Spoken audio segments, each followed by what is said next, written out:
ಈಗ ಒಂದೇ ಮಾತರಂ, ಏನು ನಾವು ಒಂದೇ ಮಾತರಂ ವಿರುದ್ಧ ಇದ್ದೇವ? ನಾವೇನು ದೇಶದ್ರೋಹಿಗಳ?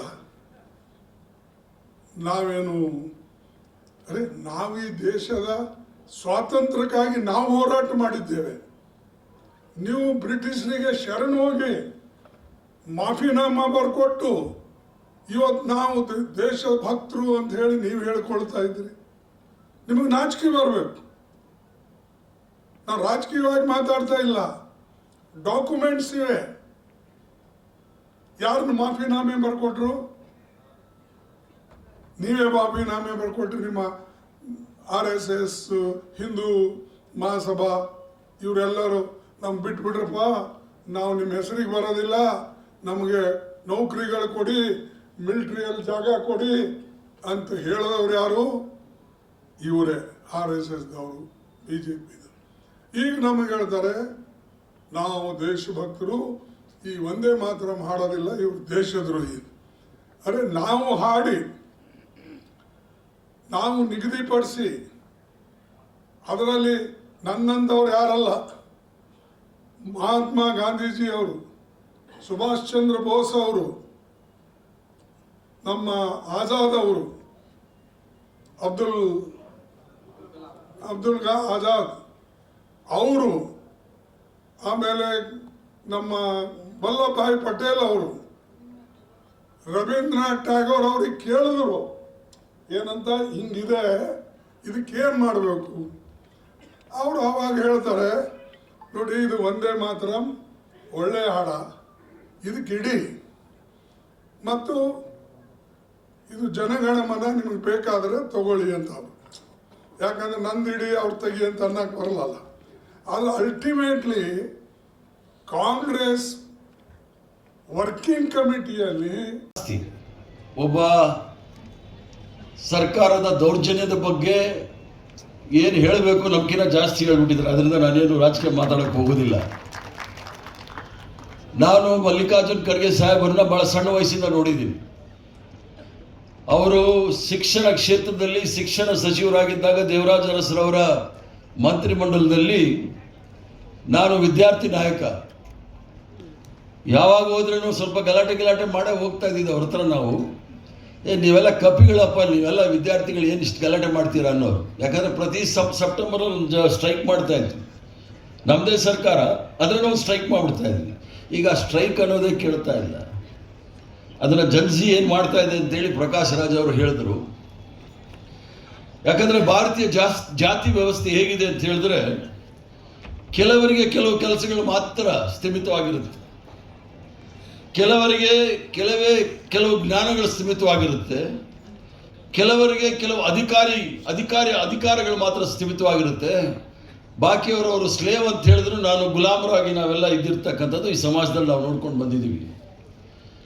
ಸಮಾಜದ ವ್ಯವಸ್ಥೆ ನಾವು ನೋಡಿದಾಗ ಭಾರತ ದೇಶದಲ್ಲಿ ಇತಿಹಾಸ ಅಥವಾ ಯಾವುದಾದ್ರೂ ಒಂದು ಇತಿಹಾಸ ತೆಗೆದುಕೊಂಡಾಗ ಗೌತಮ ಬುದ್ಧ ಬರೋದಕ್ಕಿಂತ ಮೊದಲು ಸಹ ಇಲ್ಲಿ ಧರ್ಮ ಪ್ರಭುತ್ವ ಅಂತಕ್ಕಂಥದ್ದು, ಧರ್ಮ ಹೇಳಿದ್ದೆ, ಆ ಧರ್ಮವನ್ನು ನಡೆಸ್ತಕ್ಕಂಥವ್ರು ಹೇಳಿದ್ದೆ ಎಲ್ಲ, ಕಾನೂನು ಸಂವಿಧಾನ ಎಲ್ಲ.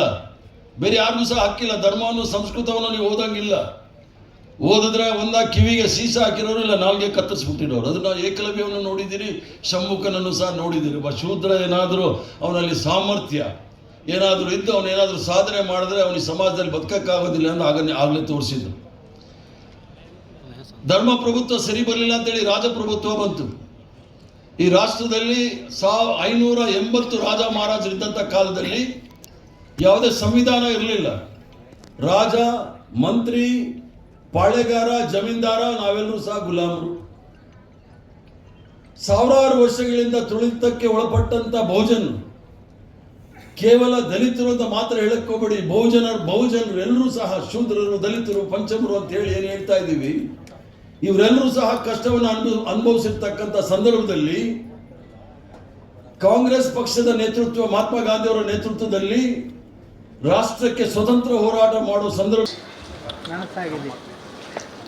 ಅವರ ಬಗ್ಗೆ ನಾನು ಹೆಚ್ಚು ಮಾತಾಡೋದಕ್ಕಿಂತ ಅವರು ಯಾವ ಕಾರಣಕ್ಕೆ ಇಷ್ಟು ಬೆಳೆದಿದ್ದಾರೆ, ಯಾವ ಕಾರಣಕ್ಕೆ ಅವರಿಗೆ ಹೆದರುತ್ತಾರೆ ಅನ್ನೋದ್ರ ಬಗ್ಗೆ ನಾವು ಮಾತಾಡೋದು.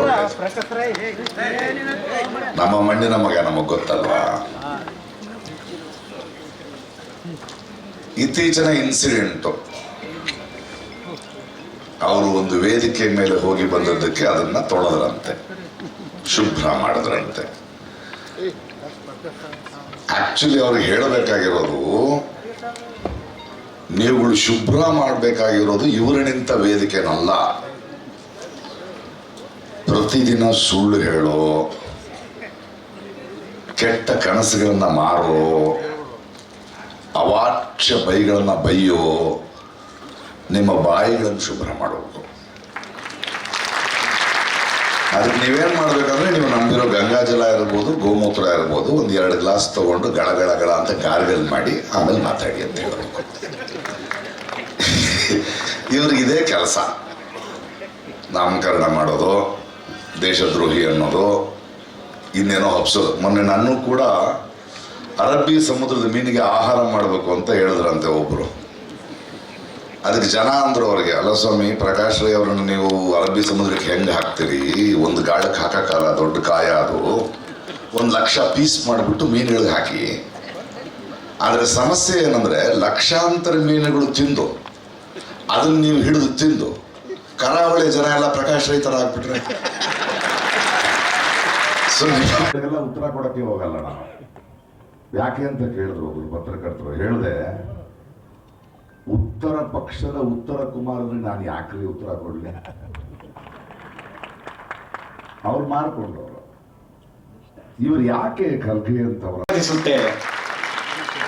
ಈ ಪುಸ್ತಕವನ್ನ ಪ್ರಕಟಣೆ ಮಾಡಿರ್ತಕ್ಕಂತಹ ಪ್ರಾಸ್ತಾವಿಕ ಮಾತುಗಳನ್ನ ಅಧ್ಯಕ್ಷರಾಗಿದ್ದ ಗೋವಿಂದ ಸಾಹೇಬ್ ಅವರಿಗೂ ಕೂಡ ಶ್ರೀ BR ಪಾಟೀಲ್ ಸರ್ ಅವರನ್ನ, ಮಾನ್ಯ ಶಾಸಕರಾದಂತಹ ಶ್ರೀ ಅಲ್ಲಂ ಪ್ರಭು ಪಾಟೀಲ್ ಸರ್ ಅವರನ್ನ, ಮಾನ್ಯ ಶಾಸಕರಾದಂತಹ ಶ್ರೀಮತಿ ಕನೀಸ್,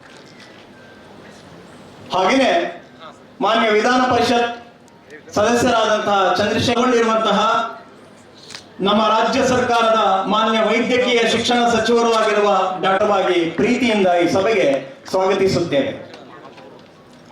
ಹಾಗೆಯೇ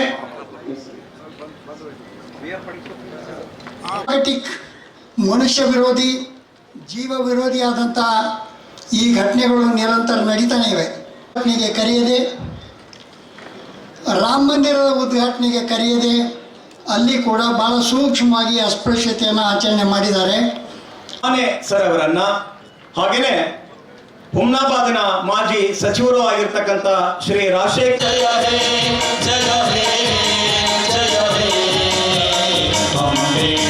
ಹೋರಾಟಗಾರರಾಗಿರ್ತಕ್ಕಂಥ ದಲಿತ ಸಂಘರ್ಷ ಸಮಿತಿಯ ಮಾನ್ಯ ರಾಜ್ಯ ಸಂಚಾಲಕರಾದ ಶ್ರೀ DG ಸಾಗರ್ ಸರ್ ಅವರನ್ನ, ಸಂಸ್ಕೃತಿ ಚಿಂತಕರಾದ ಡಾಕ್ಟರ್ ವಿಜಯ ಕರ್ನಾಟಕ ಪತ್ರಿಕೆಯ ಶ್ರೀ ದೇವಯ್ಯ ಗುತ್ತೇದಾರ್ ಅವರನ್ನು ಕೂಡ ಪ್ರೀತಿಯಿಂದ ಸ್ವಾಗತಿಸುತ್ತೇವೆ. ಈ ಕಾರ್ಯಕ್ರಮಕ್ಕೆ ಒಂದು ಗ್ರೀಕ್ ಪುರಾಣದಲ್ಲಿ ಒಂದು ಕಥೆ ನಾನು ಬರ್ತದೆ ನನಗೆ. ಹಾಗೆಯೇ ಮಾನ್ಯ ಮುಖ್ಯ ಅಭಿಯಂತರರಾಗಿರ್ತಕ್ಕಂತಹ ಶ್ರೀ ಸುಭಾಷ್ ಎಲ್ ಶಿಕ್ಷಣಕರ್ ಸರ್ ಅವರನ್ನ, ಶ್ರೀ ಅಭಿಮನ್ಯು ಶೃಂಗೇರಿ ಅವರನ್ನ,